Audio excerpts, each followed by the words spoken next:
Um menino jovem foi reencarnado em um mundo de fantasia, conhecido como Asfial. Um reino repleto de maravilhas, além da imaginação. Nessa terra mágica, dragões voavam pelos céus.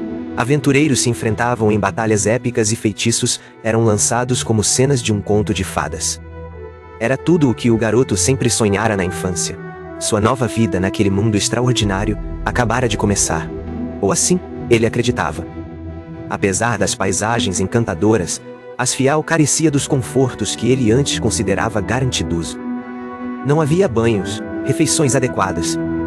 E, certamente, nenhuma eletricidade. A civilização parecia saída da Idade Média, bem longe da conveniência do mundo moderno que ele deixara para trás enquanto estava deitado na cama. A decepção tomou conta. A decepção. O que ele antes pensava ser um paraíso começava a parecer uma degradação. Nosso cara foi dar ao mundo Isekai e percebeu tarde demais que ele não vinha equipado com encanamento. Ele virou os olhos para a lua brilhante lá fora, desejando a liberdade de se mover entre os mundos à vontade. Naquele momento, um portal se materializou diante dele, girando com uma energia misteriosa. O garoto ficou fascinado, percebendo o despertar de um poder profundo dentro de si. Era o portão lunar, viagem dimensional, sua habilidade única. Com ela, podia atravessar inúmeros mundos, cada um com suas próprias regras e maravilhas. Ele viajou por terras dominadas por dinossauros, outras governadas por máquinas futuristas e reinos, além da compreensão humana. Eventualmente, ele se viu de pé em um lugar que parecia familiar. O Japão, agora, era um jovem. E já se passava mais de uma década desde a última vez que o viu. Nunca imaginou que voltaria. Justamente então, um idoso o notou e se aproximou. Curioso sobre a presença do estranho, surpreendido, o jovem lutou para se explicar. Em vez disso, o homem estendeu uma oferta de almoço. Durante a refeição, o jovem se viu tomado por uma emoção avassaladora. Fazia anos que ele não provava soba. E o simples prato o emocionou até as lágrimas. Foi então que o homem fez uma observação. O jovem, embora claramente não fosse japonês, falava com um sotaque perfeito. Confuso, o menino olhou para um espelho próximo e foi surpreendido por um reflexo que não era mais o seu próprio. Cabelos dourados, olhos verdes, um rosto estranho ao que ele lembrava. Em algum momento, sua aparência havia mudado, mas sua fala permanecia fluente. Ele suspeitava que isso era outro efeito de sua habilidade. A partir daquele momento, o garoto começou a viajar frequentemente entre os mundos. Uma descoberta se destacou. Nenhum ser vivo, além dele, podia passar pelo portal da lua. No entanto, objetos inanimados podiam. Essa percepção abriu uma porta para possibilidades, muito além de mera exploração. Ele viu oportunidade nas diferenças entre os dois mundos. No Japão, um pepita de ouro poderia comprar uma mansão. Em Asfiel, ela mal equivalia ao salário de um mês. Por outro lado, especiarias e doces tinham um valor imenso em Asfiel. Um único bolo de luxo poderia valer o preço de uma casa. Com isso em mente, o jovem começou a imaginar um novo propósito. Não mais como aventureiro, mas como um comerciante entre mundos. Ele traria mercadorias do Japão para Asfiel e, ao fazer isso, criaria uma fortuna. A vida em Asfiel talvez carecesse de conveniência, mas com a estratégia certa, ele poderia pagar por todo o conforto que desejasse, até mesmo uma viagem a um banho termal de verdade. Um dia, uma velha aproximou-se do jovem e agradeceu por sua ajuda, observando o quanto os idosos da aldeia apreciavam sua gentileza. Como símbolo de gratidão, ela lhe entregou algum dinheiro, e ele o aceitou com sincero apreço, chegando a declarar com alegria que gastaria tudo em doces. A mulher ficou divertida e surpresa, perguntando se ele realmente gostava tanto de doces. O jovem confirmou com orgulho, antes de se despedir educadamente. É claro que ele não podia admitir que planejava revender o valor do dinheiro em outro mundo. Então, não disse mais nada.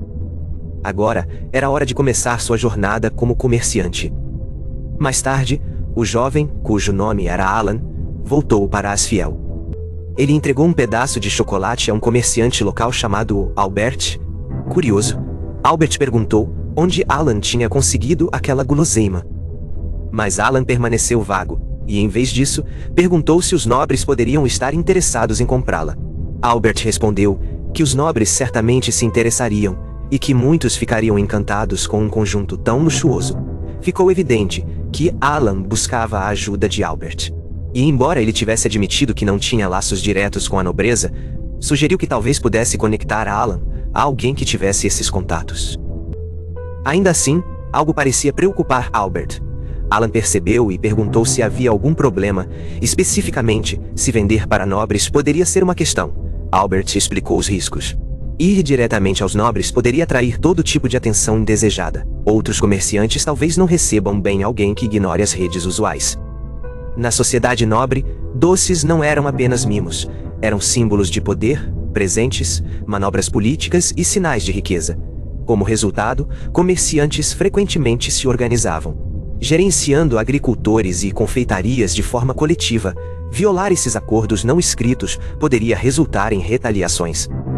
Mas Alan, sem perceber o panorama completo, apenas comentou que a loja de Albert era pequena por causa do medo dele e desses comerciantes. A observação desagradou Albert, embora ele reconhecesse que Alan não estava completamente errado. Um comerciante de menor expressão como ele nunca poderia competir de igual para igual com aqueles que atendem à elite. Albert, de fato, temia o cartel dos doces. Por fim, Albert disse a Alan que teria que procurar outro comerciante se quisesse vender chocolates. Embora um pouco desapontado, Alan respeitou a decisão.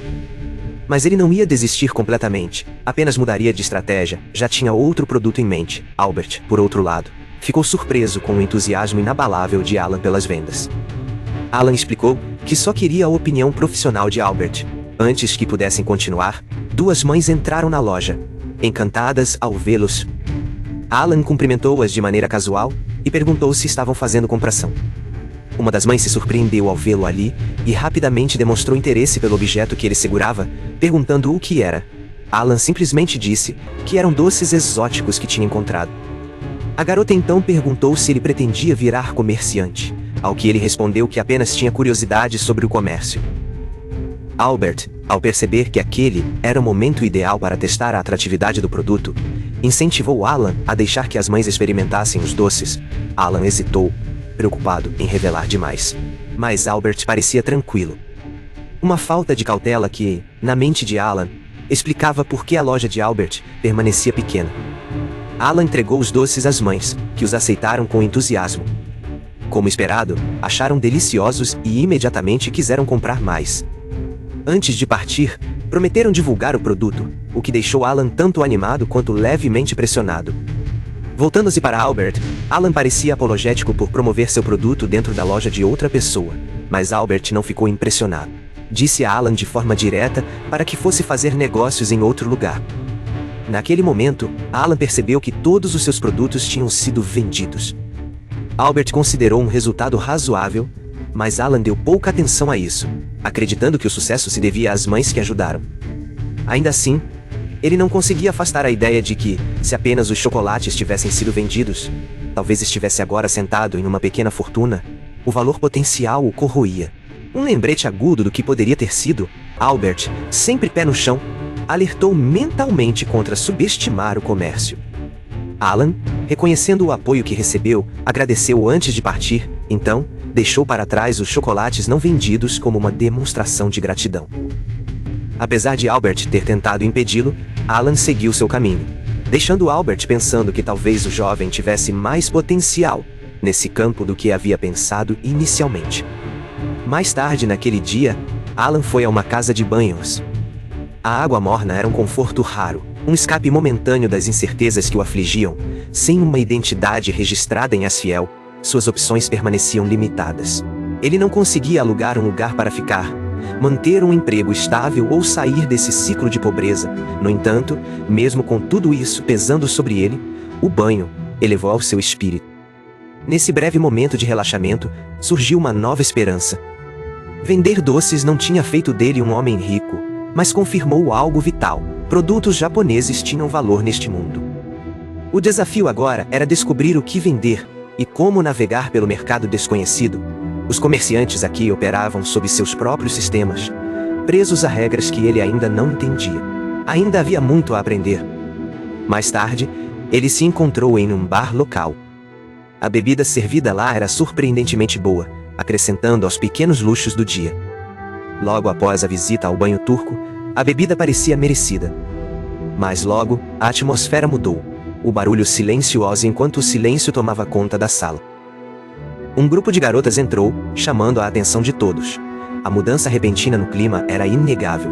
Sussurros percorreram a multidão, identificando uma delas como a Princesa Negra. Sua presença na cidade foi um choque para os frequentadores. Alan, observando de seu assento, começou a se questionar. Ela era como ele, uma transferida que talvez fosse do Japão. Alguém capaz de transitar entre mundos, então? Ela é a Princesa Negra. Mas será que é japonesa? Em Asfiel, indivíduos com origens incomuns não eram tão raros quanto se poderia esperar. Cada cidade tinha pelo menos uma ou duas dessas pessoas, aquelas nascidas neste mundo, mas que ainda retinham memórias de uma vida passada. Eram chamadas de reencarnados. Aquelas que surgiam de um outro mundo totalmente diferente eram referidas como transferidos. Ambos os tipos frequentemente possuíam habilidades físicas ou mágicas aprimoradas, e muitos recebiam bênçãos chamadas de habilidades. Como resultado, eles frequentemente se tornavam aventureiros, pesquisadores ou comerciantes especializados em disciplinas mágicas. Essa foi a primeira vez de Alan ao encontrar alguém que compartilhasse suas circunstâncias. Ao seu redor, os sussurros continuavam. A Princesa Negra, apesar dos rumores, era muito mais bonita do que muitos esperavam. Ela liderava a Brigada Lua Vermelha, um grupo de aventureiras exclusivamente femininas. Não era apenas chamativa, ela era conhecida por derrotar monstros poderosos e conquistar a confiança de nobres e comerciantes influentes. Ainda assim, para Alan, vê-la pessoalmente não despertou admiração, mas sim intimidação. Logo depois, Alan se levantou para pedir a conta. O proprietário se surpreendeu por ele estar indo embora tão cedo, já que era incomum para ele ficar apenas com uma bebida. Alan apenas sorriu, explicando que algo tinha acontecido. Mais tarde, Alan fez uma viagem de volta ao Japão para estocar suprimentos. Uma de suas compras principais foi um conjunto de mangás na loja.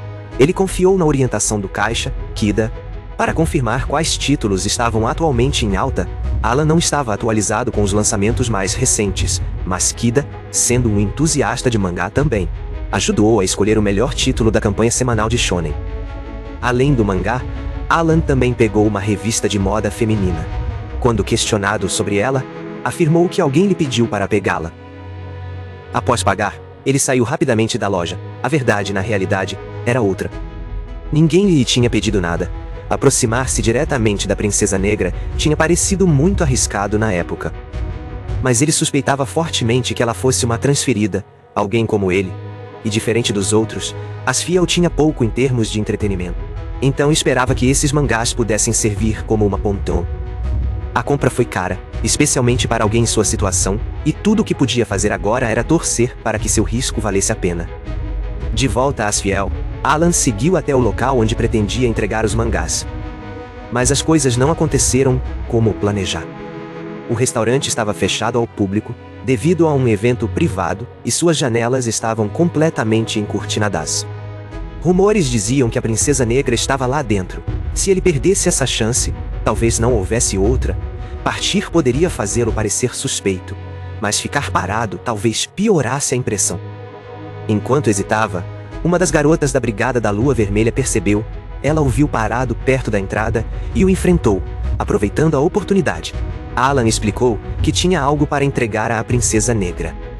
Entregou-lhe o mangá, enfatizando que era um presente gratuito. Se ela não precisasse, poderia simplesmente descartá-lo. Sem esperar reação, Alan rapidamente se despediu. Apesar da confusão, a garota decidiu levar o pacote para dentro do restaurante. Outra membro da Brigada da Lua Vermelha, Kalkira, chamou a garota lá de fora, Aina, perguntando o que era o item. Ao ouvir que vinha de algum estranho lá fora para a Princesa Negra, Kalkira inspecionou cuidadosamente, após confirmar que não estava envenenado ou equipado com qualquer tipo de magia perigosa. Aina entregou-o à Princesa Negra. Ao receber o pacote, a Princesa Negra mostrou hesitação. Indecisa se devia abri-lo, Aina, que o entregara, ofereceu tranquilidade, mencionando que a pessoa que o entregara afirmou que ela poderia descartá-lo se não estivesse interessada. Com isso, a Princesa Negra abriu o pacote. Dentro, havia vários livros. À primeira vista, Aina achou-os comuns em aparência, mas sua presença era certamente incomum.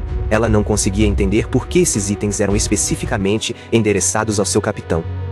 Então, sem aviso, a Princesa Negra perguntou freneticamente quem havia dado o pacote. Em sua vida anterior, a garota agora, conhecida como Princesa Negra, havia fugido de sua própria vida, perseguida até a floresta por uma turma descontrolada que a chamava de Amico. A confusão nublava sua mente, mas ela continuou a correr. Horas antes, ela simplesmente aguardava para ser buscada na escola, mas num instante, seu entorno se transformou. Sem aviso, ela foi puxada para outro mundo. Antes que pudesse compreender o que acontecia, caiu, mergulhando em um abismo. À medida que a escuridão se aproximava, ela se entregou ao seu destino, seus pensamentos finais vagando para seu pai. Mas a morte nunca chegou. Em vez disso, ela acordou em um mundo desconhecido. Ao seu lado, havia um casal, aliviado por vê-la recuperar a consciência. Alarmada, ela questionou quem eram aqueles estranhos. Percebendo sua inquietação, a mulher pediu desculpas suavemente e explicou que eram os anfitriões do local. Eles a haviam encontrado desmaiada ao pé de um penhasco. A Princesa Negra confirmou que realmente caiu. Quando ela perguntou se a tinham salvado, desviaram os elogios, dizendo que sua sobrevivência foi graças à sua própria força. Sobreviver a uma queda assim era, para eles, algo que só Amico poderia fazer. Ainda sem entender o termo, ela perguntou o que era Amico. O casal explicou que Amico eram mensageiros divinos, seres de outro mundo, marcados por traços como cabelo preto e abençoados com poderes desconhecidos. Embora ela ainda não compreendesse suas próprias habilidades, os sinais estavam lá, sobrecarregada. Admitiu que nada fazia sentido. A mulher então lhe entregou uma xícara de chá quente, aconselhando-a a descansar primeiro e entender tudo depois. Seguindo esse conselho, ela bebeu o chá e lentamente acalmou seus pensamentos. Quando sua força voltou, expressou sua gratidão e se preparou para partir. O casal lhe desejou felicidades e ela retribuiu o sentimento. A partir daquele momento, ela embarcou em sua jornada, determinada a encontrar um caminho de volta ao seu próprio mundo. Com seus poderes como Amico, conseguiu viajar com segurança, nunca encontrando perigo, mesmo sozinha. Mas, à medida que histórias de sua presença se espalharam, as pessoas começaram a se reunir ao seu redor. Com o tempo, surgiu a Brigada da Lua Sangrenta, um grupo que a seguia lealmente. Olhando para trás, ela percebeu quão sortuda era por ter conhecido companheiros assim. Eles nunca lhe perguntaram sobre seu propósito. Simplesmente acreditaram nela. Ela também esperava que, algum dia, pudesse contar tudo a eles. No presente, a Princesa Negra visitou o pub onde Alan estivera. Ela se aproximou dele, perguntando se ele era o responsável pelo pacote misterioso. Alan a cumprimentou com um sorriso e pediu a Zian, o proprietário do bar, que lhe servisse uma bebida. À medida que o bar se aproximava do horário de fechamento, Zian lembrou Alan de trancar a porta antes de sair. Eles se sentaram com um assento entre eles, o silêncio pesado. Alan quebrou o silêncio, admitindo a situação constrangedora, mas explicando que essa conversa era melhor mantê-la em segredo, algo que apenas almas afins compartilham. Ele perguntou se ela era japonesa, e ela confirmou, revelando que era uma reencarnada. Quando Alan perguntou o nome dela, ela se apresentou como Shizuku Sayoji, que estaria completando 18 anos naquele ano. Ela então perguntou o nome dele, e Alan respondeu com uma apresentação mais descontraída, dizendo que era um jovem de 20 anos sem emprego. Shizuku pediu o nome de Alan do seu mundo original. Ao que ele respondeu que se chamava Masato Shinjo, um homem comum que tinha 25 anos quando morreu. Embora ela tenha pedido desculpas por perguntar algo tão pessoal, Alan garantiu que tudo bem. Shizuku então percebeu algo estranho. Alan não tinha reagido ao nome Sayoji. Isso sugeria que as outras transferências com as quais ele tinha tido contato poderiam ter vindo de um período totalmente diferente. Quando Alan perguntou se ela tinha sido famosa, ou talvez até uma ídolo, Shizuku percebeu que ele realmente não fazia ideia de sua vida anterior. Alan continuou especulando que eles poderiam ter vindo de linhas do tempo distintas, com base na sua própria estimativa. Haviam se passado 20 anos desde a sua morte. No entanto, a base japonesa, com sua estética marcadamente da era Showa, não parecia refletir esse passar do tempo. Nesse momento, o interesse de Shizuku aumentou. Ela queria saber mais sobre a habilidade dele de voltar ao Japão.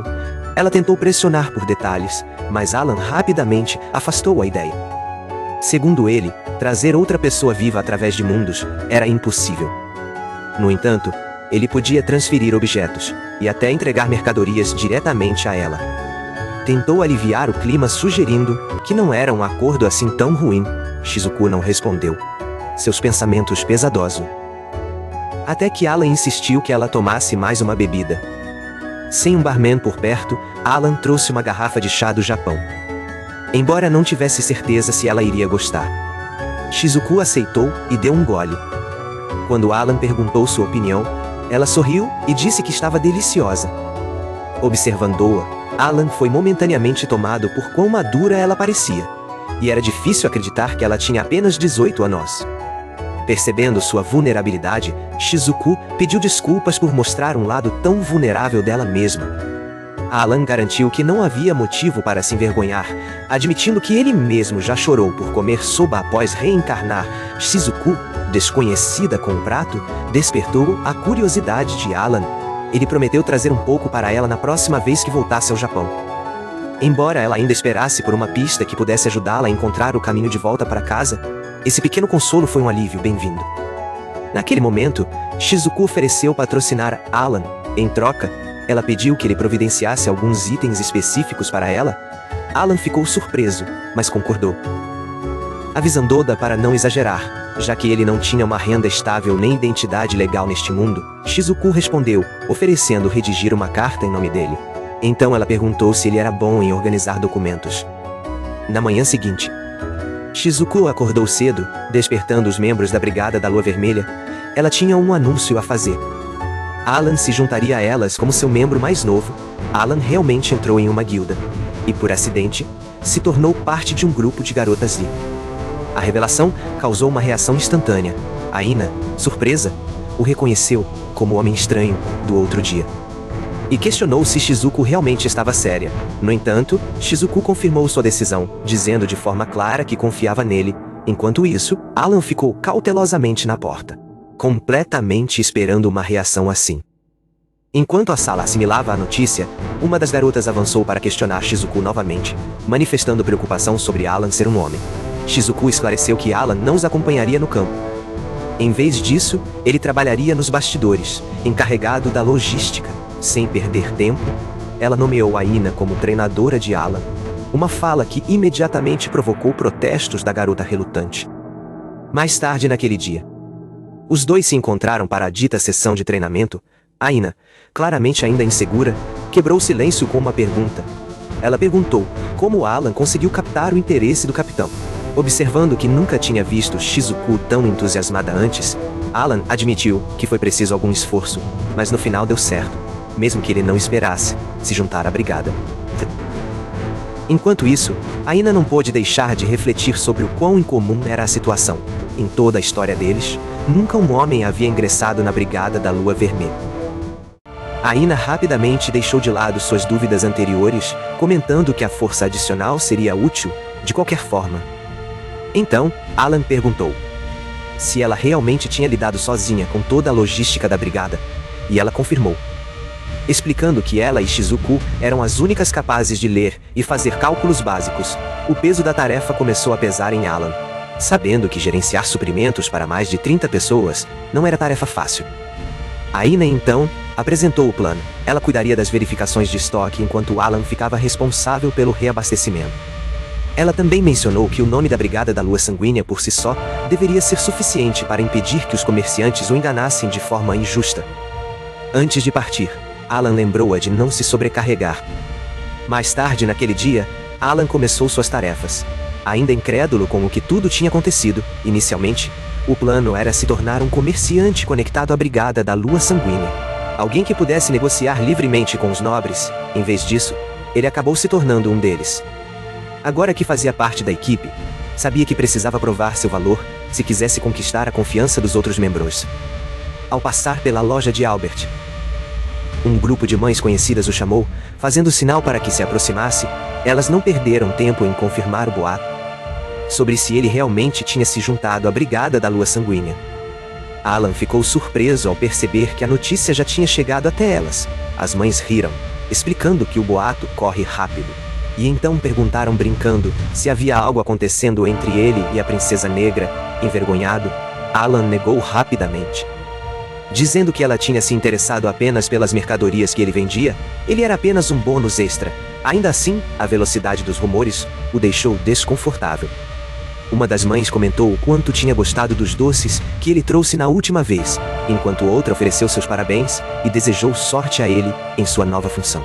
Alan respondeu com uma risada constrangida, dizendo que por enquanto estava apenas fazendo o recadoso. Então, uma das mães pediu que ele fosse à loja dela com mais frequência, prometendo-lhe um desconto. Impressionado com a oferta generosa, Alan perguntou se ela realmente estava falando sério. Depois de pegar alguns suprimentos, ele percebeu o quanto devia a essas mulheres e silenciosamente notou para si mesmo que não poderia agradecê-las o suficiente. Foi quando ouviu alguém chamando seu nome da multidão. Virando-se, ele se encontrou cercado por um pequeno grupo de pessoas, todas animadas para vê-lo. A notícia certamente tinha se espalhado rápido, e agora, vários moradores ofereciam seu apoio e até suprimento. A onda inesperada de gentileza o deixou sobrecarregado, dominado pela emoção de tudo aquilo. Alan não conseguiu segurar e soltou um grito alegre. Mais tarde naquele dia, Aina agradeceu a ajuda de Alan e perguntou se ele já tinha terminado sua rotina de compração. Alan confirmou que sim e entregou as faturas, embora permanecesse semi-escondido ao redor da esquina. Curiosa, Aina perguntou por que estava agindo de forma tão suspeita. E Alan explicou que estava apenas sendo cauteloso. Quando Aina soube disso, escaneou a fatura, a expressão dela mudou instantaneamente. Alarmado, Alan perguntou se ele tinha extrapolado o orçamento. Mas Aina rapidamente esclareceu que era o contrário. O custo total era 20% mais baixo do que o habitual, suspeitando do preço incomumente baixo. Ela questionou se Alan tinha feito algo suspeito. Alan negou firmemente, explicando que ele simplesmente recebeu descontos de boa vontade de alguns conhecidos. Ele até disse para ela checar com os comerciantes pessoalmente, se tivesse alguma dúvida. Ao ouvir isso, Aina relaxou e disse que não havia necessidade de interrogá-los, enquanto caminhava em direção à porta. Ela se virou com um sorriso, dizendo a Alan que ele tinha feito um bom trabalho. Mais tarde, Alan voltou ao Japão, trazendo consigo uma carta de Shizuku. Ao olhar para ela, não pôde deixar de se perguntar se isso realmente faria alguma diferença. A Brigada da Lua Vermelha finalmente chegou à capital real, com Alan viajando ao lado deles. Shizuku reconheceu o esforço do grupo durante a longa jornada e informou que Lineberg agora serviria como sua nova base de operações. A casa do time já tinha sido providenciada, e todos receberam instruções para encontrar seus quartos e se instalar. Enquanto o grupo se dispersava, Shizuku puxou Alan de lado. Ela pediu que ele voltasse ao Japão assim que concluísse suas responsabilidades atuais. Alan não se importou, mas perguntou se ela precisava de alguma coisa em específico. Shizuku respondeu de forma vaga, dizendo que não precisava de suprimentos desta vez, e que Alan entenderia assim que chegasse lá. Ela não explicou mais nada, virando-se sem oferecer maiores detalhes. Antes de realmente partir, no entanto, ela o lembrou de pegar o próximo volume de Dream Love, um mangá que ela claramente adorava. Mais tarde, Alan chegou ao Japão, apenas para encontrar a vila em um estado de agitação. O velho que ele tinha conhecido anteriormente, Genji, o cumprimentou calorosamente, comentando o quanto tinha passado o tempo. Curioso, Alan perguntou sobre o encontro, e Genji explicou que as pessoas eram do grupo Sayoji. Aparentemente, eles estavam procurando por Alan há mais de uma semana, para a confusão de Genji, especialmente porque Alan nunca tinha ouvido falar deles antes. Vendo que não tinha sentido mais se esconder, Alan decidiu se aproximar do grupo. Quando se aproximou, avistou um carro e uma jovem mulher sentada dentro.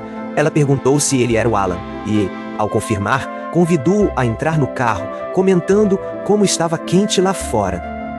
Dentro do veículo, a mulher desconhecida comentou casualmente sobre a dificuldade de encontrá-lo. Também reclamou da falta de cigarros decentes na região. Alan pediu desculpas, mas logo percebeu que nem mesmo sabia o nome dela. Ela se apresentou como Akira Kamiki, dizendo para chamá-la de Akira. quando Alan perguntou se a busca dela tinha algo a ver com a carta de Shizuku. Akira de repente bateu a porta do carro com força, sua postura mudou, e ficou claro que a resposta de Alan confirmou suas suspeitas. Sem hesitar, Akira transmitiu para sua equipe, anunciando que o alvo havia sido capturado e solicitando reforços. Enquanto a tensão aumentava no ar, ela avisou Alan para cooperar. Se quisesse permanecer ileso, seu olhar penetrante e suas palavras geladas deixaram claro que ela não estava blefando, forçado à submissão. Alan não teve escolha a não ser aceitar o que estivesse por acontecer. Durante o percurso, ele perguntou o que realmente era o grupo Saioji.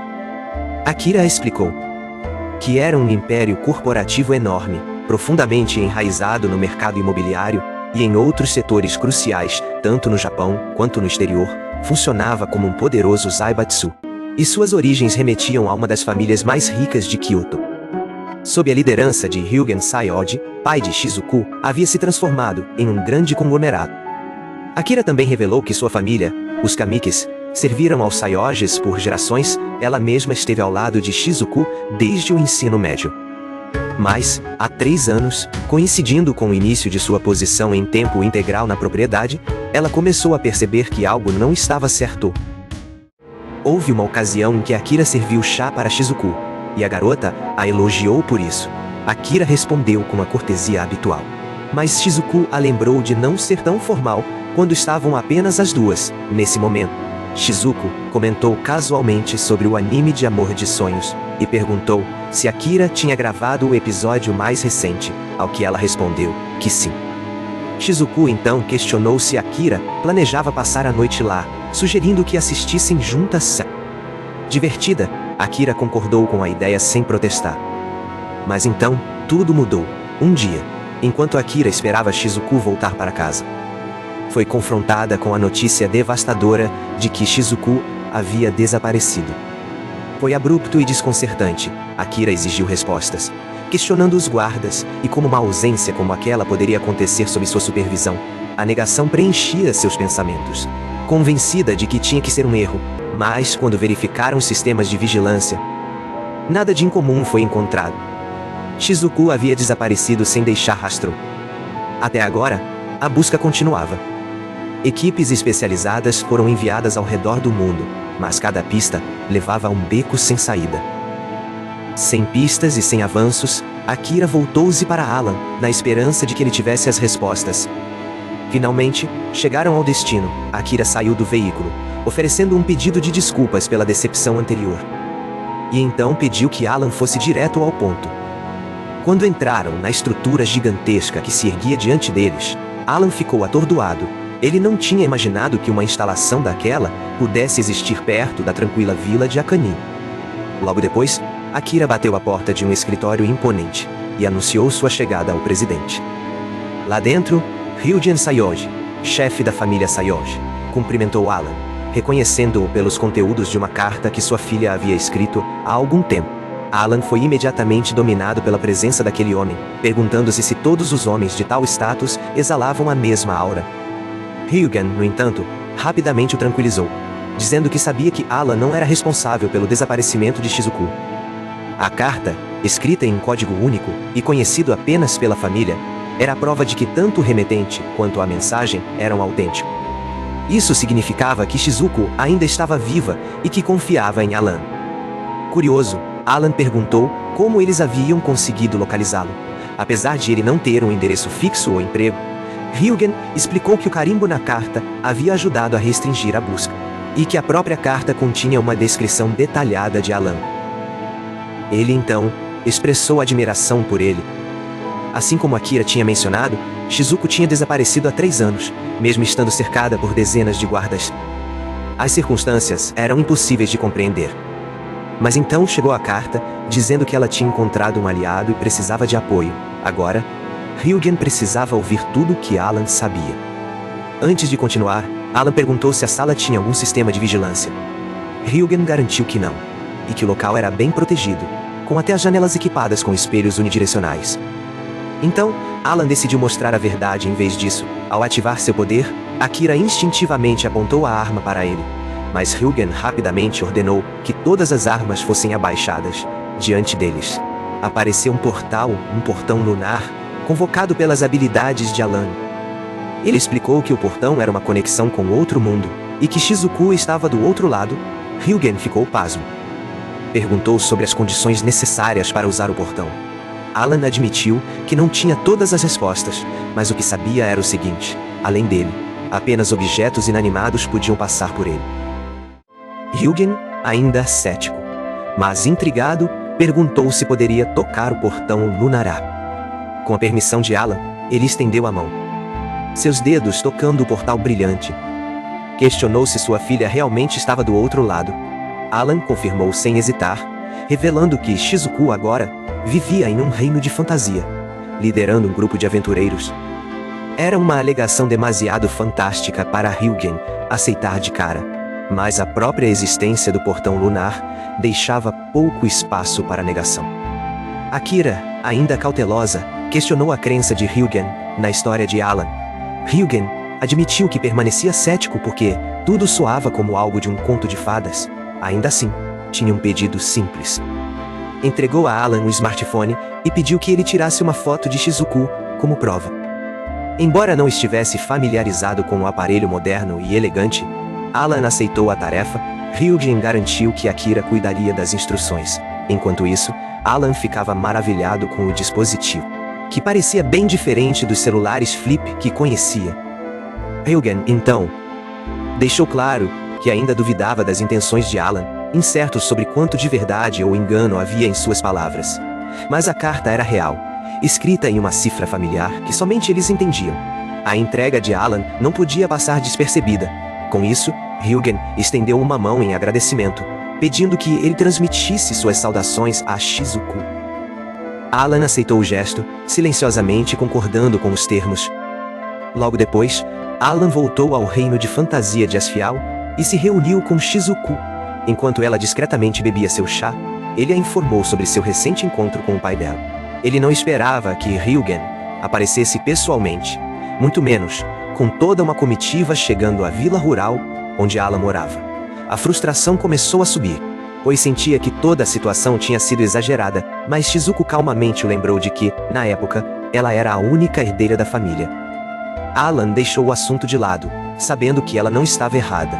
Então, ele pegou o smartphone que Ryugen lhe havia dado e explicou seu propósito, que era servir como prova de sua existência.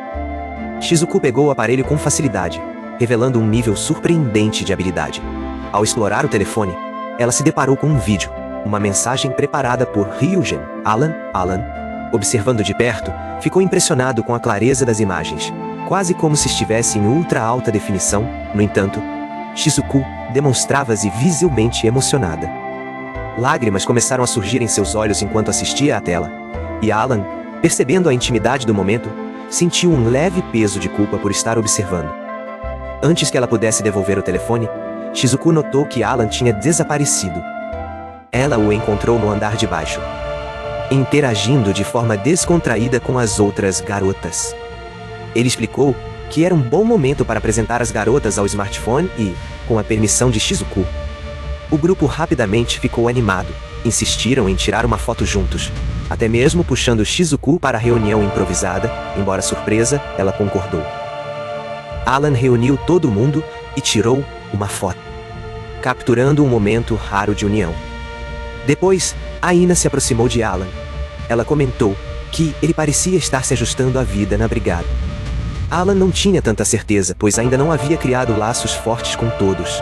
Aina o tranquilizou dizendo que não havia pressa, especialmente porque se adaptar à nova base levava tempo. Então, ela mencionou o festival de rua da capital real, despertando o interesse dele. Ela explicou que o evento acontecia todo fim de semana na capital, atraindo comerciantes de várias partes do reino. O festival oferecia uma grande variedade de produtos, desde enfeites do dia a dia até itens luxuosos destinados à nobreza. Como a brigada não tinha planos de retomar as aventuras tão cedo, Aina o incentivou a fazer uma visita. Foi então que Alan perguntou se ele poderia montar uma barraca própria.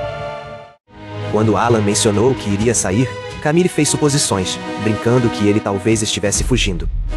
Pegando-o de surpresa, Alan admitiu que uma parte dele achava que ficar poderia tornar as coisas embaraçosas para todos. No entanto, as meninas rapidamente cortaram essa ideia. Nenhuma delas nutria mais ressentimentos dele. Lazuli, em particular, tirou um momento para pedir desculpas por como as coisas começaram, explicando que a hostilidade inicial vinha de experiências passadas com homens. Luca completou, observando que na verdade eram gratos pela presença de Alan, especialmente porque seu capitão parecia mais leve e mais à vontade desde que ele chegou. Lazuli continuou dizendo que quem pudesse contribuir com a brigada seria bem-vindo. Camille concordou, mencionando que até a Ina gostava dele. Ela então afirmou que ele o via mais como uma figura paterna. Essa afirmação gerou um mini debate, pois os outros argumentaram que Alan se sentia mais como um irmão do que qualquer outra coisa. Ao ouvir a brincadeira deles, Alan sentiu-se tranquilo, ao perceber que finalmente começava a se sentir aceito. Lazuli logo redirecionou a conversa de volta à sua tarefa anterior, perguntando no que ele estava trabalhando. Alan explicou que estava preenchendo documentos para o festival que se aproximava, planejando montar uma barraca pequena. As garotas ficaram surpresas, curiosas sobre o que ele venderia. Alan confessou que ainda não tinha decidido. Sua ideia atual envolvia doces voltados para nobres. Ainda assim, ele lutava para inventar mais opções. As garotas rapidamente entraram em modo de brainstorming. Lazuli correu até a estante e voltou com um dos volumes favoritos de mangá de Shizuku. Ela sugeriu empolgar-se vendendo os livros no festival. As outras ficaram animadas com a ideia, empolgadas com a possibilidade de ter acesso a mais volumes se Alan comprasse um lote. Enquanto isso, Alan permanecia cético. Parecia que a sugestão de Lazuli vinha mais de um interesse próprio do que de uma estratégia empresarial inteligente. Ele também ficou surpreso ao descobrir que as garotas podiam ler japonês. Ainda assim, tinha que admitir que produtos de entretenimento poderiam funcionar, mas talvez não fosse a opção mais econômica. Apesar de estar desapontada com as preocupações logísticas, as garotas animaram-se novamente quando Alan disse que iria estocar pelo menos algumas cópias. Era tudo o que elas precisavam ouvir. Com isso resolvido, prometeram ansiosamente passar pelo estande dele assim que o festival começasse. Mais tarde, Alan foi até o Japão para devolver o smartphone a Ryugen. Ainda assim, mesmo enquanto se preparava para a tarefa, não tinha certeza se Ryugen tinha acreditado no conteúdo que enviara. Sua dúvida foi brevemente interrompida, quando Akira o cumprimentou na porta, anunciando que atuaria como sua assistente. O humor incomumente alegre dela o deixou tão desconcertado, que fechou a porta na cara dela. Depois, Alan pediu desculpas, explicando que simplesmente se assustara. Ele pediu que ela conversasse com ele como costumava fazer, mas ela recusou. Ainda assim, sua expressão calma foi suficiente para tranquilizá-lo. Alan então mencionou que parecia que o presidente tinha aceitado a prova que ele apresentou. Akira confirmou que Ryugen tinha ficado realmente empolgado, junto com a foto. O mineral luminite, que Alan tinha entregue, foi confirmado como uma substância completamente desconhecida. Não havia mais motivo para duvidar da sua história. Sem demora, Akira entregou a ele um conjunto de documentos e cartões, afirmando que aquele era o suporte prometido. Entre os itens, estavam documentos de identidade e residência, detalhes sobre seu espaço de morar, que vinha totalmente mobiliado com um PC e outros essenciais. Além de um cartão de crédito preto sem limite de gastos, ela então mostrou o saldo na sua nova conta, superior a 100 milhões de ienes. Ela realmente tinha puxado o kit completo de Sugar Daddy. Alan ficou surpreso, embora grato, não pôde deixar de sentir que tudo aquilo era um pouco demais. Akira então apresentou duas condições.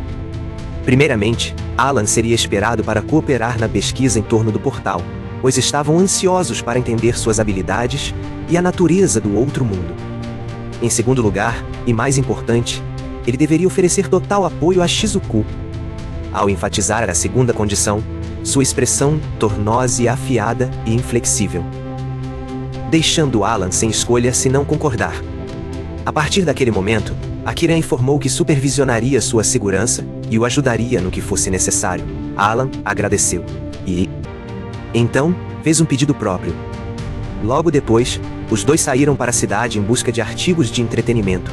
Embora Alan pudesse ter feito as escolhas sozinho, admitiu que estava fora de sintonia com o Japão moderno.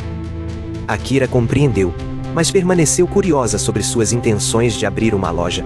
Alan então explicou que precisava construir conexões. Em casa, ele dependia de rostos familiares. Mas esta era sua primeira vez navegando pela capital.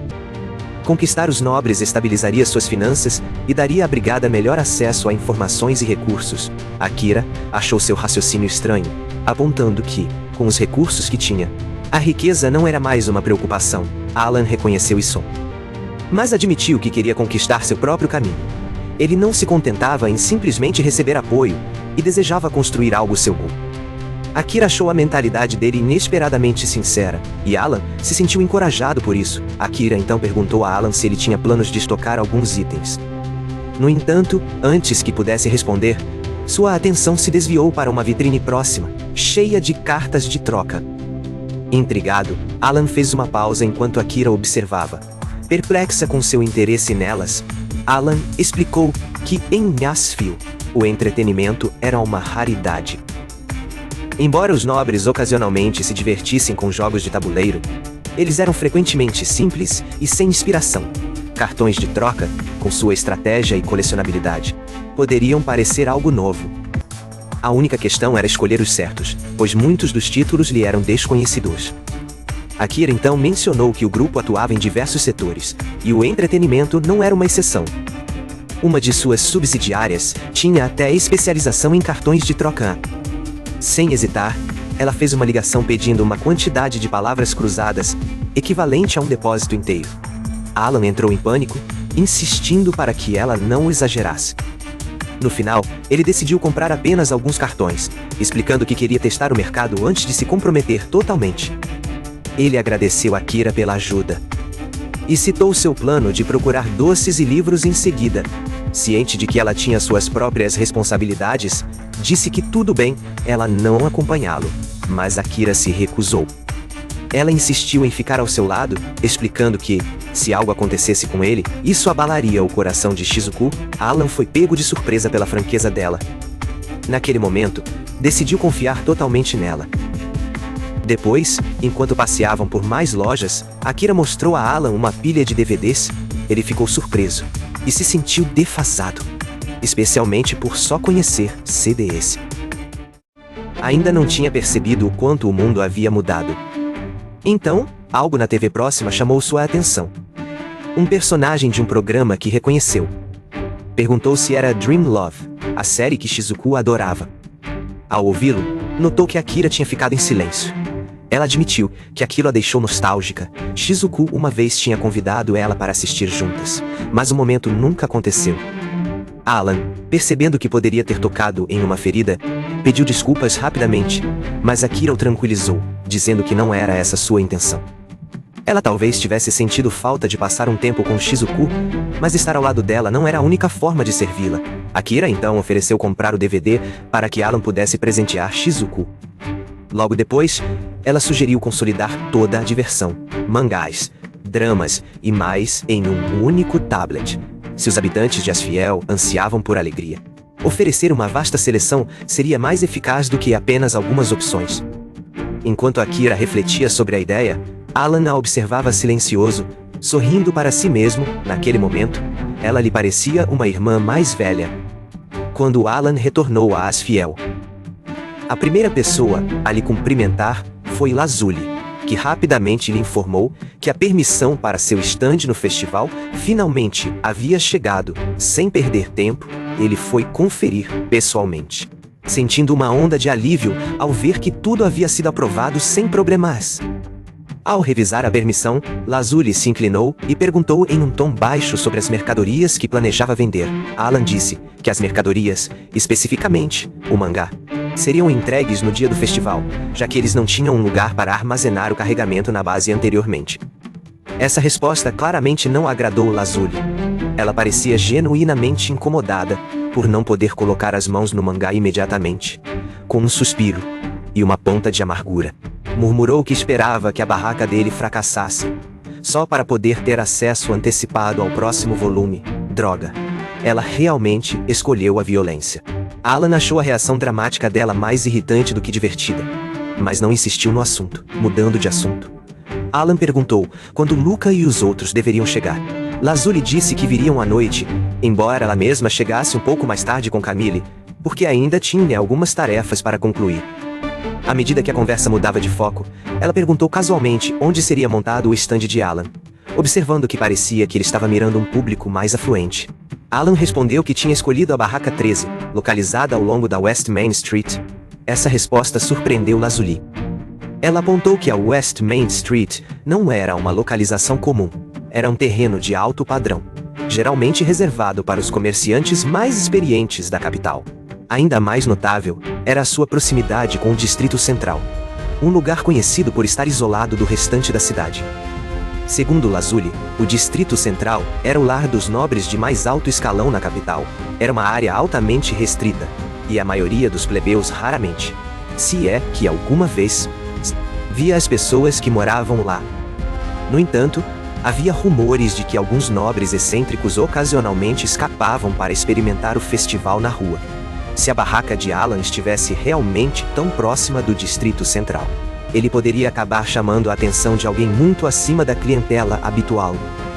Ainda assim, Lazuli destacou que tudo isso era apenas uma suposição. Alan não parecia incomodado com isso. Na verdade, Lazuli suspeitava que ele tinha ido exatamente naquela cabine de propósito. Alan nem confirmou nem negou, simplesmente deixando a imaginação dela trabalhar. De repente, Lazuli explodiu em risadas, o que pegou Alan de surpresa. Quando ele perguntou o motivo, ela desviou, dizendo que ele era simplesmente muito interessante. Ele não tinha certeza se aquilo era um elogio ou sarcasmo. Confusa com a reação dele, Lazuli acabou se despedindo, dizendo que estava ansiosa pelo festival. Assim que ela saiu, Alan ficou com uma sensação persistente de inquietação. Mas, com os preparativos finalmente concluídos, tudo o que restava era esperar pelo festival. O que fosse acontecer, pensou ele, aconteceria. Quando finalmente chegou o dia do festival, as ruas de Asfiel ganharam vida com movimento e entusiasmo. Alan montou seu estande, acreditando mentalmente que todas as preparações estavam feitas e que era hora de colocar seus planos em prática. Ao lado das mercadorias principais, trouxe uma pequena seleção de livros. Embora pretenda ser seletivo sobre a quem os venderia, seu foco principal era o chocolate, com cartas de troca como um teste. Embora as verdadeiras multidões aguardassem a noite, a manhã já apresentava uma boa movimentação, composta principalmente por indivíduos da alta sociedade.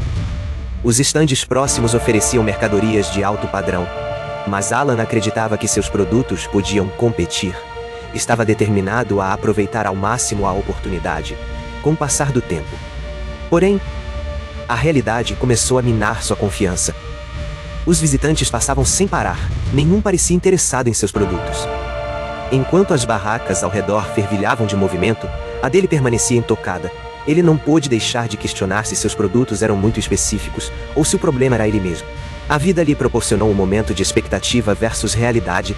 Foi então que Albert apareceu, notando a expressão sombria de Alan. Albert explicou que estava lá a negócios, ao descobrir o festival. Decidiu dar uma passada, embora não esperasse ver Alan como comerciante. Com uma brincadeira sobre o negócio de Alan, parecia a Alan que Albert tinha aparecido só para zombar dele. Albert negou, e numa reviravolta surpreendente, ofereceu um conselho, apesar de serem rivais nos negócios. Apontou que produtos desconhecidos, especialmente alimentos, são de difícil venda. Amostras grátis poderiam ajudar, mas dadas as clientelas, a maioria não as comeria ao ar livre. Alan ficou desanimado com isso, mas sabia que Albert tinha razão. Albert prosseguiu, sugerindo que Alan poderia ter mais sorte direcionando o foco para a classe média em festivais futuros, que aconteciam toda semana, embora Alan tenha aceitado o conselho. Ficou evidente que isso o incomodou. Percebendo, Albert o incentivou a não desistir, lembrando que ainda vinha à tarde com o público. No mundo dos negócios, ele dizia, duas coisas importavam mais: qualidade e confiança, e Alan tinha ambas. Embora Albert se considerasse um comerciante de pouca expressão, e suas palavras talvez não carregassem peso, Alan não via assim, apesar de realmente acreditar que sua loja era pequena. Obrigado por lembrar disso, amigo. Quando Albert virou-se para ir embora, Alan agradeceu pelo conselho. Mas, antes de sair completamente, Albert fez uma pausa, dizendo a Alan que ele poderia descobrir algo além do objetivo original que havia traçado para si. O dia se arrastou com apenas alguns clientes passando pela barraca de Alan. As vendas estavam longe de serem impressionantes. E Alan decidiu que, Assim que Luca e os outros chegassem, fecharia mais cedo. Enquanto esperava, seus pensamentos retornaram às palavras de Albert. Ele já começava a ganhar dinheiro e a buscar sucesso. Então, a ideia de encontrar algo além de seu objetivo o deixava perplexo. De repente, um tumulto percorreu a multidão, quando uma figura impressionante fez sua entrada no festival. Pelos traços de sua postura régia e aparência, ele certamente não era um cidadão comum. O jovem era ninguém mais do que o herdeiro do Marquês de Castellan. Imediatamente chamando a atenção de todos ao redor, Alan observou de pé. Suspeitando que o nobre tinha vindo incognito para passar pelos estandes pessoalmente. Então, os rumores eram verdade. Nobres realmente visitavam o festival. Com esse conhecimento, Alan se preparou e manteve-se atento. Então, para sua surpresa, o jovem nobre dirigiu-se ao seu estande e perguntou sobre as mercadorias. Alan explicou que vendia itens raros de diferentes regiões, especializados em confeitaria e jogos recreativos. Ele exibiu seus chocolates, destacando seu aroma intenso e oferecendo uma amostra ao nobre. No entanto, a guarda do jovem imediatamente interveio tentando impedir a degustação. O nobre, imperturbável, dispensou a preocupação, confiante de que poderia lidar com qualquer repercussão. Alan, percebendo a tensão sutil, conseguiu perceber que os guardas não estavam satisfeitos. Intrigado, o nobre perguntou mais sobre os chocolates. Alan explicou o processo. Grãos de cacau moídos e misturados com açúcar e baunilha, posteriormente moldados e endurecidos. Para provar sua segurança, Alan comeu um pedaço e instruiu o nobre a segurá-lo pela embalagem, já que ele derretia com o calor do corpo. Seguindo o conselho de Alan, o nobre experimentou o chocolate. Mastigando de forma pensativa, seu silêncio durou tempo suficiente para deixar Alan ansioso. Mas quando finalmente falou, chamou de extraordinário. Um lembrete rápido de seu guarda para não falar com a boca cheia trouxe uma onda de alívio a Alan. O nobre então perguntou pelo preço. Alan respondeu que uma caixa com 8 custava 30 moedas de ouro. Ao ouvir isso, o jovem parecia surpreso, pois era mais barato do que esperava. Alan explicou que era um preço promocional de lançamento, o que o nobre achou aceitável. Sem hesitar, ele comprou todo o estoque, pagando mais do que o valor oferecido a ele. Ele insistiu em pagar a mais como um gesto de agradecimento pela surpresa e pelo prazer que os chocolates lhe proporcionaram. Interessado agora nas outras ofertas de Alan, o nobre examinou o restante dos doces, com peito, caramelo e mais. E comprou tudo com o mesmo entusiasmo.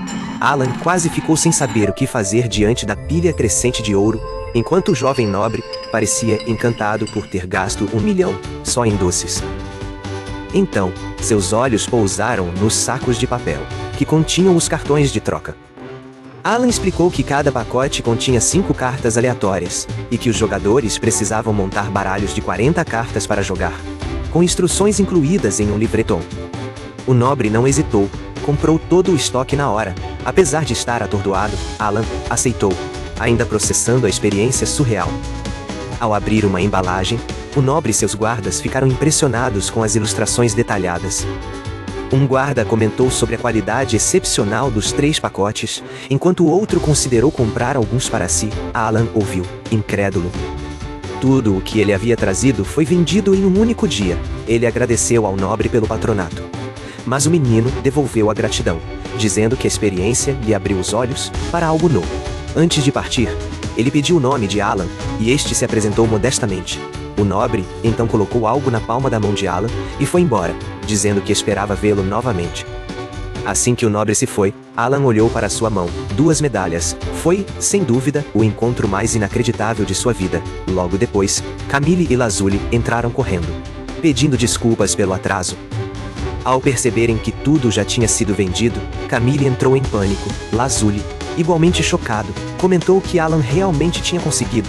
Achavam que tinham chegado rápido, mas tinham perdido tudo. Camille lamentou que estava esperando para pegar o próximo volume do seu mangá favorito. Para a alegria delas, Alan havia guardado uma cópia só para elas. As garotas brincaram, repreendendo-o por não ter falado antes, mas já estavam tão empolgadas que mal podiam esperar para ler com a capitã. Observando-as, Alan riu sozinho. Enquanto eles elogiavam o mangá, ele percebeu que talvez esse laço fosse o que Albert quis dizer ao falar de encontrar algo além de seu objetivo. Mais tarde naquela noite, enquanto Alan se dedicava à contabilidade, Shizuku se aproximou silenciosamente dele. Ela perguntou por que ele ainda estava trabalhando tão tarde, levando Alan a explicar que queria terminar de organizar seus registros. Por sua vez, ele questionou o que ela fazia acordada naquela hora, suspeitando que ela estivesse lendo o volume mais recente do mangá. Mas Shizuku disse que tinha vindo apenas tomar um copo d'água e decidiu ficar ao lado dele para fazer-lhe companhia. Conforme a noite se aprofundava, ela mencionou casualmente o Festival do Mercado das Capitais Reais e perguntou se tinha acontecido algo interessante. Alan, percebendo que ela poderia ter visitado o festival também, guardou os detalhes para compartilhar depois. Do nada, Alan admitiu que seu objetivo original em se tornar comerciante sempre foi simples. Ele só queria ficar rico. Nunca foi uma missão grandiosa ou um ato de serviço aos outros. Era para ser o próprio caminho dele, para seu próprio benefício. No entanto, para sua surpresa, as pessoas continuavam agradecendo a ele. Essa reação o deixou incerto sobre como se sentir, pois não esperava gratidão. Sem dizer muita coisa, Shizuku entregou delicadamente uma pequena caixa. Ela chamou aquilo de um símbolo de sua apreciação. Alan foi pego de surpresa não apenas pelo presente, mas pelo fato de que Shizuku tinha estado ouvindo o tempo todo. Quando abriu a caixa, encontrou um colar descansando dentro dela. Era uma pedra preciosa radiante que brilhava com todo o espectro de cores, como um arco-íris congelado em cristal. Shizuku explicou que era uma gema rara, frequentemente utilizada como catalisador mágico. Ainda assim, ela admitiu que o colar sozinho não podia expressar toda a sua gratidão. Ela então lembrou Alan de que, mesmo que suas razões fossem puramente pessoais, suas ações haviam resultado em algo real. Por causa dele, ela conseguiu se reconectar com sua família e com Akira. Seus motivos não mudaram o impacto que ele havia causado. Alan soltou uma risada baixa. As palavras dela lhe lembraram algo que Ryugen tinha lhe dito uma vez, e foi quase assustador. A semelhança entre os dois era mais do que apenas sangue, e isso ecoava em seus pensamentos. Quando o clima mudou, Shizuku pediu que ele continuasse cuidando do pai dela e de Akira. A expressão de Alan ficou séria. Ele assentiu, prometendo fazer o que estivesse ao seu alcance. Então, ele agradeceu pelo colar, garantindo que o estimaria e o cuidaria bem. Enquanto isso, em outra parte da cidade, Rei ainda desfrutava do brilho do festival, exclamando quanto tinha sido maravilhoso.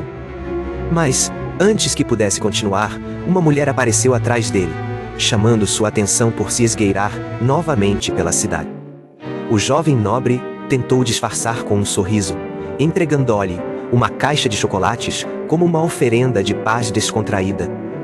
Prometeu que eles se veriam novamente amanhã. Enquanto ele se afastava, ela permaneceu imóvel, surpresa e em silêncio, a caixa de chocolates repousando suavemente em suas mãos. Alan jogou uma medalha no ar. Incerto se era chamada de medalha Promika. Enquanto a gerava na mão, Camille se aproximou, cumprimentando com um bom dia casual. Ela pediu uma olhada mais de perto na medalha.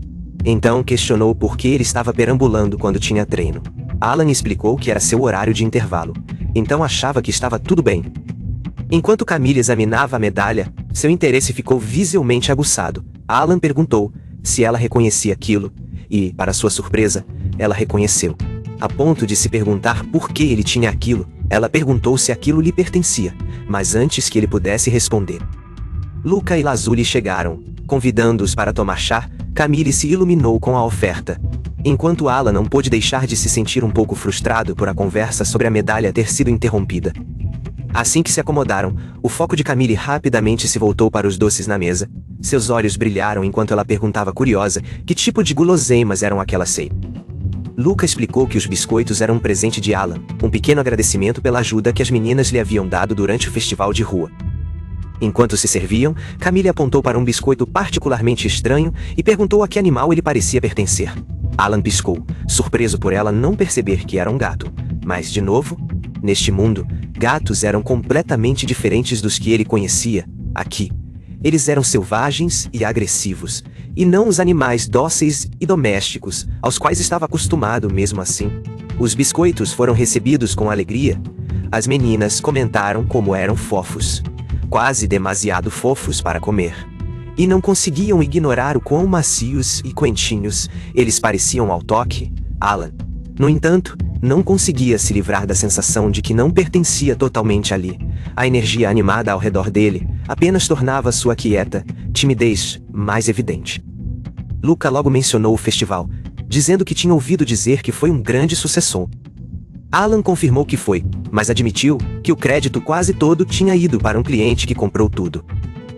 Ele explicou que as medalhas que tinha foram entregues por essa mesma pessoa, o que deixou Camille cética. Ela insistiu que aquilo não podia ser possível, mas Alan manteve-se firme na história. Lazuli pediu para ver as medalhas.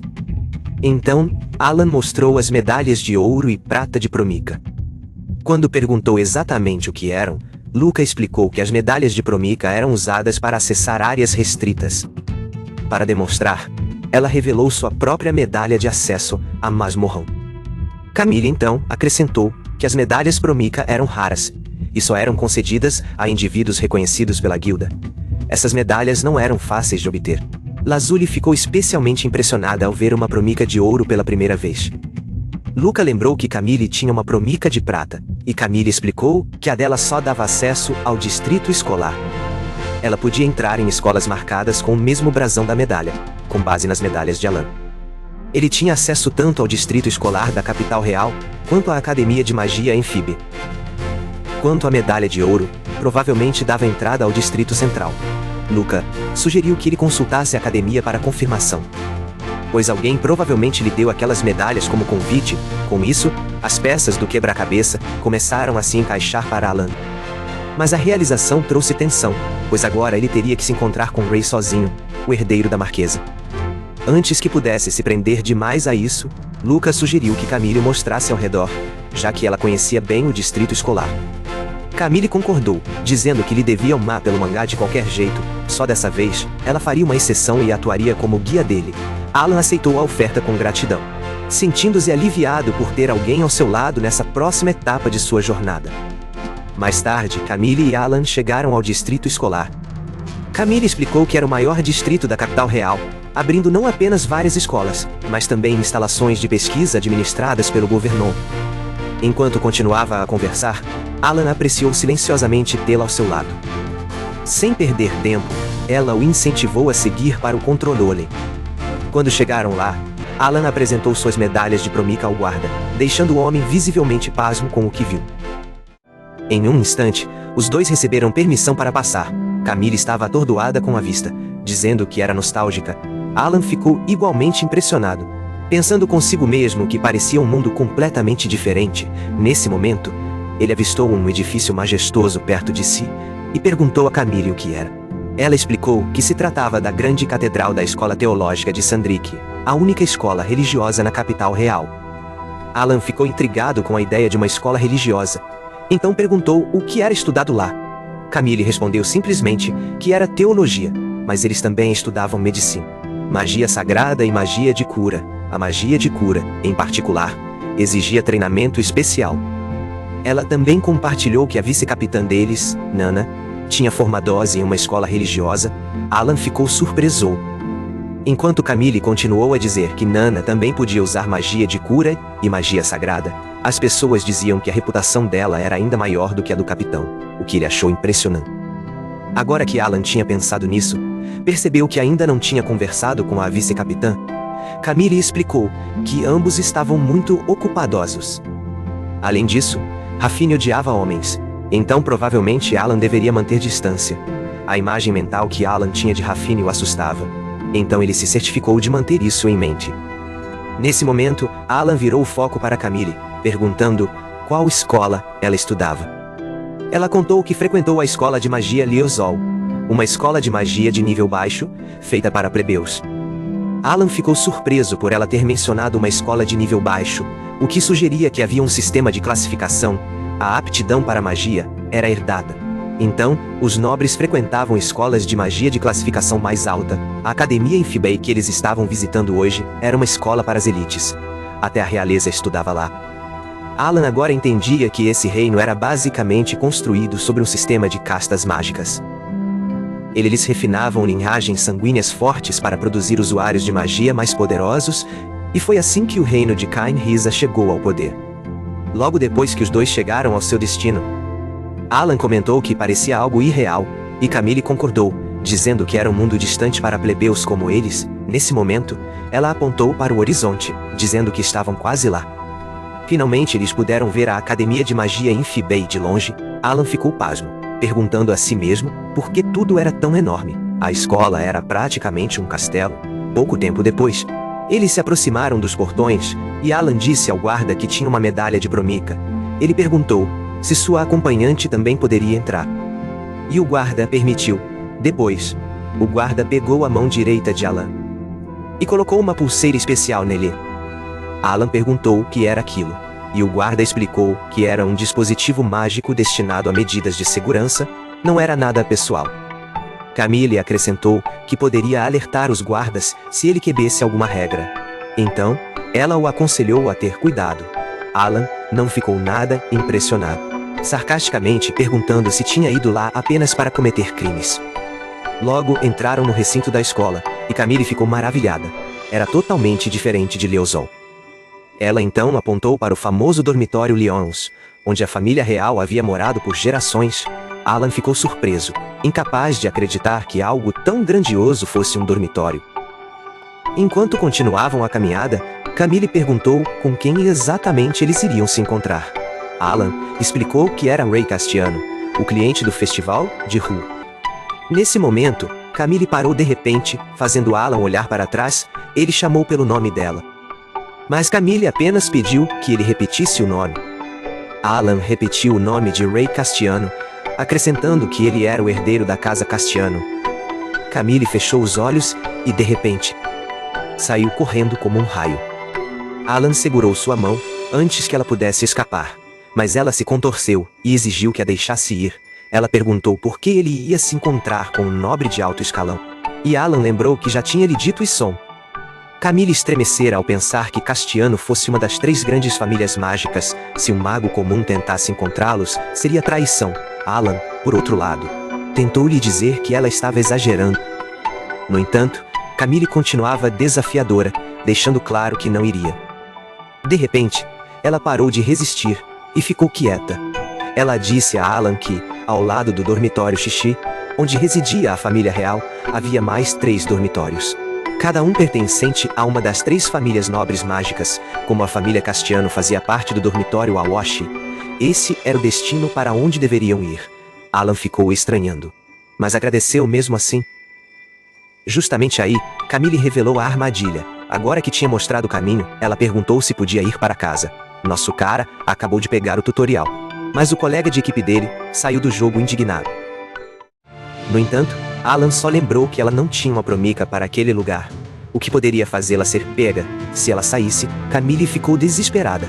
Ainda se recusando a encontrar o herdeiro de uma grande família, no melhor dos cenários, ela estaria conhecendo um cavaleiro ou um barão de baixo escalão. Alan pensou mentalmente que deveria pedir desculpas a Camille, achando que poderia fazê-lo de forma adequada mais tarde. Pouco tempo depois, chegaram à casa da família Castiano, onde foram imediatamente recebidos por um mordomo. O mordomo informou a Alan que estavam esperando por ele e que deveriam segui-lo. Ray voltaria em breve, então eles deveriam esperar por ele no momento. Assim, Alan e Camille esperaram por Ray. Alan percebeu que Camille estava pálida, mas ela insistiu que estava bem. Ambos ficaram em silêncio por um tempo. Mas Alan logo percebeu que Camille estava agindo de maneira incomum. Perguntou se ela tinha certeza de que estava bem, e Camille insistiu que sim. Só que parecia que sua alma estava deixando seu corpo por um segundo. Quase aconteceu de verdade. De repente, a porta se abriu, chamando a atenção deles. Levantaram-se e foram até a porta. Vendo Ray em carne e osso, Ray sorriu para Alan e disse que fazia tempo desde o festival na rua. Alan fez uma reverência e agradeceu pelo convite. Mas Ray insistiu que não havia necessidade de formalidades. Quem o chamou até ali foi ele. Então era para relaxar. De repente, uma menina passou por Alan, deixando-o boquiaberto por um momento. Ela ficou bem ao lado de Ray e perguntou quem era o cavalheiro.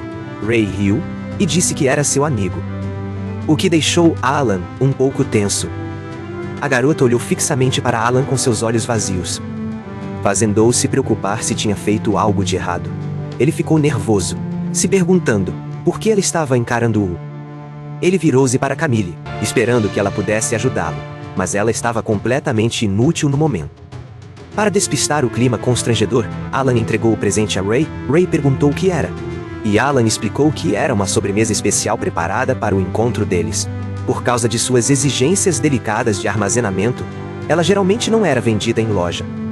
Sem perder tempo, Ray bateu palmas para chamar o mordomo.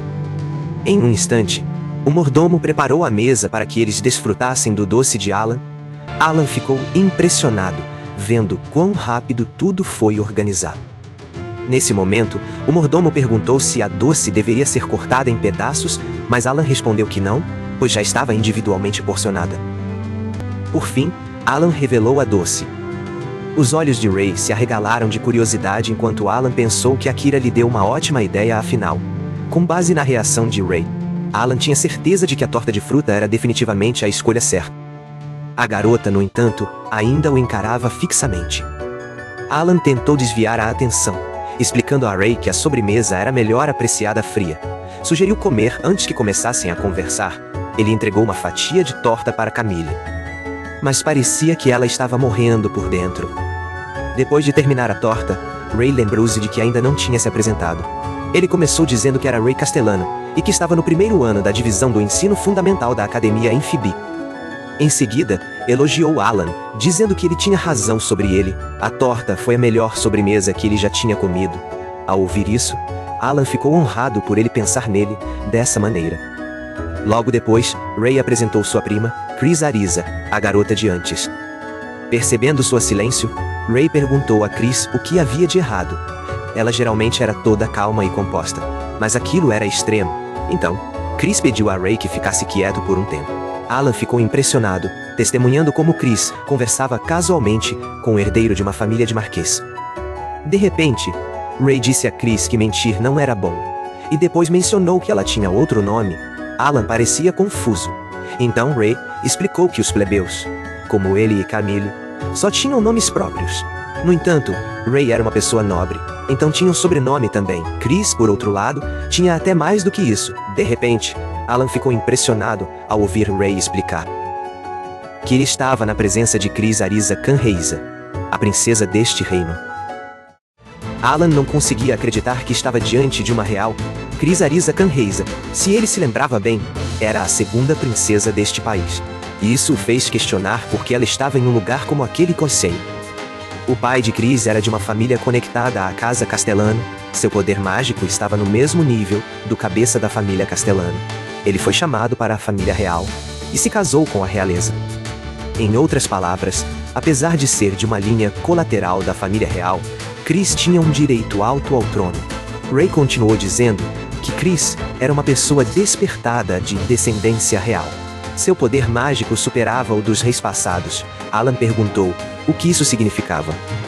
Então Ray explicou que pessoas despertadas eram aquelas que existiam entre os plebeus, como Alan. Eram pessoas que possuíam poderes mágicos enormes, independentemente de sua linhagem sanguínea. Ray pensou em um exemplo. Então, olhou para Alan com uma expressão de compreensão. Referia-se a pessoas como ele. O homem olhou para Alan como quem diz: "Você é a reviravolta da história." Alan ficou pasmo, mas Ray continuou falando. A religião Zen chamava os seres despertos de crianças divinas escolhidas pela criação de Deus. Ainda assim, Ray continuava questionando qual era a verdade de fato.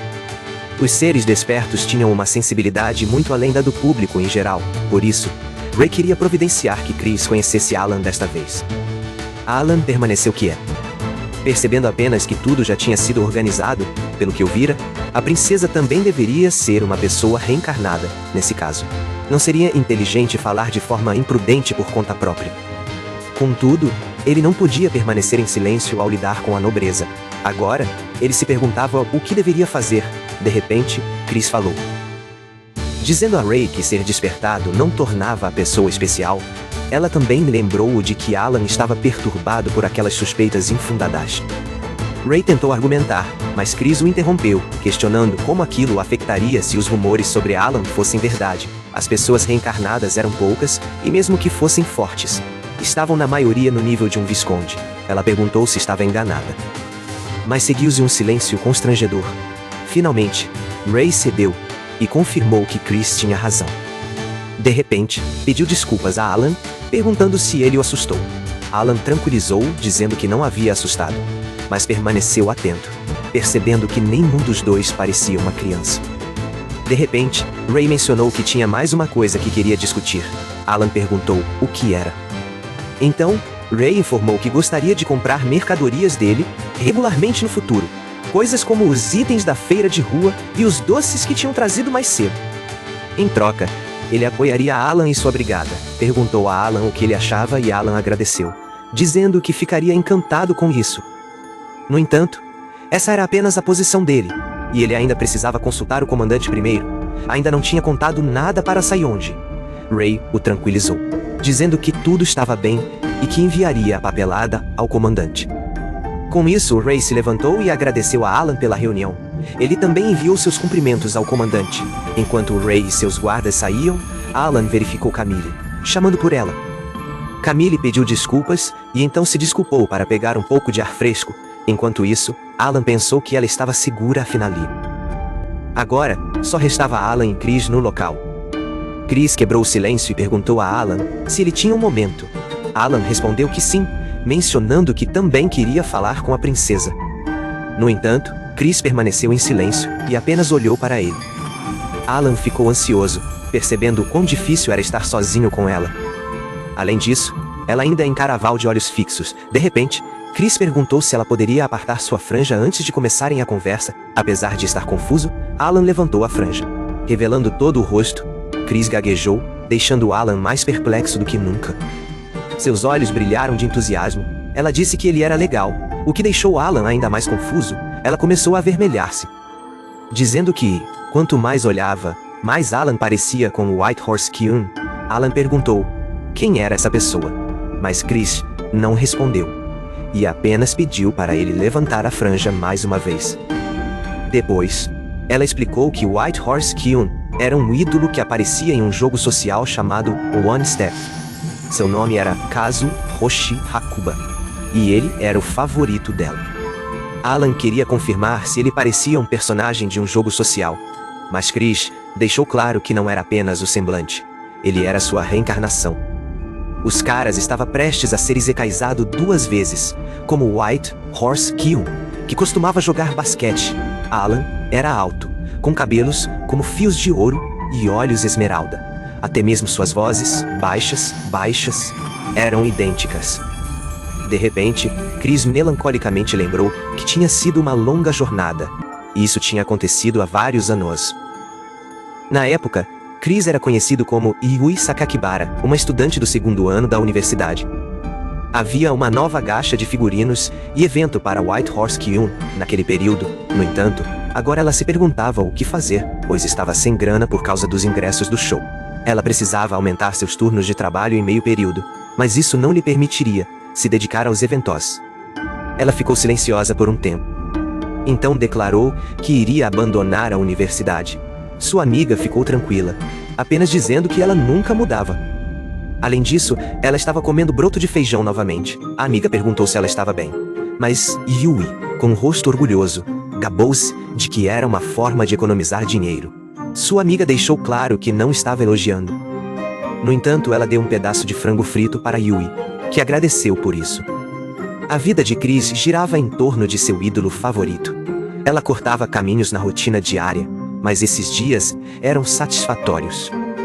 No entanto, um dia, aquela rotina diária acabou de repente. Então ela ganhou riqueza, poder, talento e beleza. Tudo em troca da existência do cavalo branco Kyun. Desde então, ele só existia em seu coração. Ela chorou ao pensar nisso, dizendo que aqueles dias tinham sido dolorosos.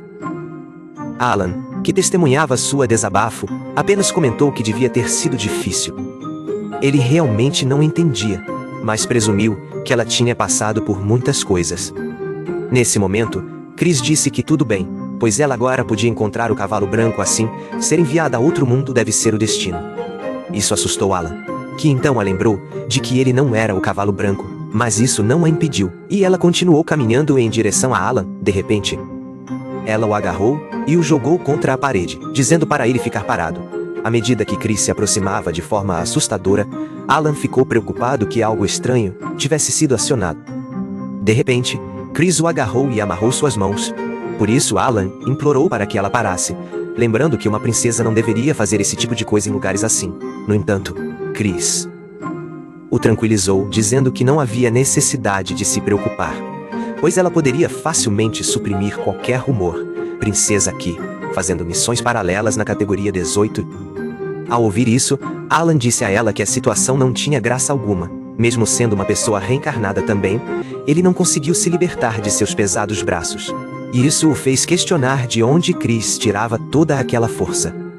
Desesperado, Alan gritou por ajuda, mas Chris revelou que o cômodo era a prova de som.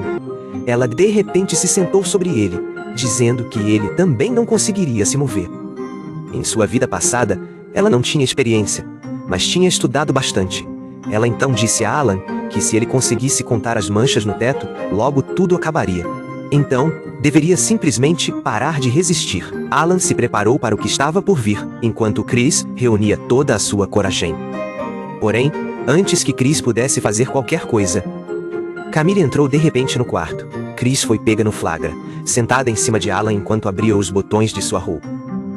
Como era de se esperar de Camille, ela desmaiou no mesmo instante ao ver a cena. Sua alma basicamente apertou o botão de ejeção. Chris imediatamente abaixou a cabeça em desculpas, pensando que, de todas as pessoas, tinha perdido a compostura justamente diante de seu ídolo. Ela não conseguia acreditar no que havia feito. Alan, por outro lado, questionou a escolha de palavras dela. De qualquer forma, Alan deveria estar agradecido a Camille. Quem sabe o que poderia ter acontecido se ele estivesse sozinho? Nesse momento, Alan se virou para a princesa, querendo falar algo com ela, mas Chris o interrompeu, insistindo para que a chamasse de Sakakibara. Não havia necessidade de formalidades naquela situação, e aquilo era uma ordem. Sem alternativa, Alan disse que entendeu e a chamou de Sakakibara. Então perguntou se ela havia reencarnado ou sido transportada. Pelo que ela havia dito antes, parecia que tinha simplesmente sido trazida, de repente. Chris respondeu que no caso dela, parecia mais uma possessão. Somente a consciência de Sakakibara Yui havia sido enviada para aquele mundo, e suas memórias e personalidade se fundiram com as de Chris. Alan perguntou se era como se ela tivesse duas personalidades separadas. Ela confirmou. Era mais como se ambas as consciências tivessem se mesclado, formando sua personalidade atual. Em outras palavras, a garota otaku mais forte do reino, foi isso que aconteceu. Alan entendeu, mas ainda assim, ficou surpreso. Nunca tinha ouvido falar de um caso assim. Chris também não sabia os detalhes. E aquela era sua primeira vez, encontrando um desperto. Dada sua posição, ela não podia simplesmente sair livremente. As pessoas daquele mundo eram tão bonitas que ela ficava nervosa só de tentar conversar com elas. No fim, ganhou a fama de estranha e antissocial. Alan reconheceu suas dificuldades em. Ele então contou que já vivia ali há 20 anos, e achava raro encontrar um desperto no dia a dia. Talvez fosse diferente no caso de aventureiros, especialmente vindos do mesmo mundo.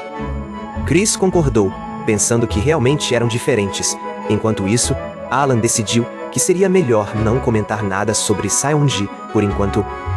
Nesse momento, Camille, que estava deitada no colo de Alan, começou a despertar. Chris rapidamente se levantou, dizendo que já haviam conversado bastante e que estava feliz por tê-lo encontrado naquele dia. Também prometeu enviar uma carta de apoio à brigada depois, não apenas para a troca de mercadorias, mas porque ficaria feliz em conversar novamente, como colegas de outro mundo. Alan aceitou. Fazendo Chris sorrir, ela disse que era uma promessa e se referiu a Alan como o cavalo branco Kyun. No entanto, percebeu logo em seguida que havia cometido um erro e pediu o nome dele. Alan se apresentou, mas disse que poderia chamá-lo de Shinjo também. Mais tarde, Camille recuperou a consciência.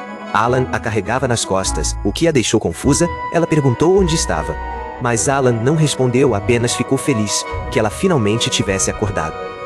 Perguntou como ela se sentia e se havia algo errado, mas Camille o tranquilizou, dizendo que estava bem. Ela tentou se lembrar de tudo o que havia acontecido, recordou-se de ter encontrado o rei e a princesa. Então de repente caiu a ficha. Quando voltou para o quarto, a princesa estava em cima de Alan. A lembrança ainda horrorizava já Alan por sua vez. Estava envergonhado pelo fato de Camille ainda se lembrar de tudo. Nesse momento, Alan perguntou sobre o que exatamente ela estava falando. Tentou manipulá-la, sugerindo que ela tinha desmaiado logo depois de sair do quarto. A postura de Alan era basicamente: se eu disser com confiança suficiente, vir a verdade canônica, ela só poderia ter tido um sonho estranho. Camille ficou em silêncio. Mas no fim acabou acreditando.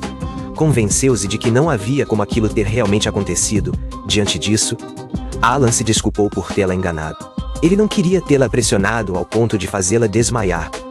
Para compensar o que fizera, Alan entregou a Camille o próximo volume de Yu McCoy. Camille explodiu de alegria. Abraçando Alan ao mesmo tempo em que o perdoava, Alan, no entanto, reclamou que ela estava puxando seus cabelos. Em seguida, disse que, se ela estava tão cheia de energia, já poderia andar sozinha. Camille recusou, afirmando que, se não começasse a ler Yu McCoy imediatamente, poderia desmaiar de novo.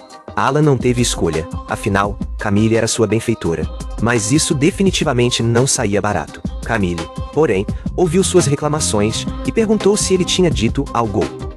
Mais tarde, eles finalmente retornaram à guilda. Alan pensou que as coisas tinham sido difíceis naquela época, mas ultimamente estavam bem tranquilas. De repente, foi convocado pela comandante e foi imediatamente vê-la.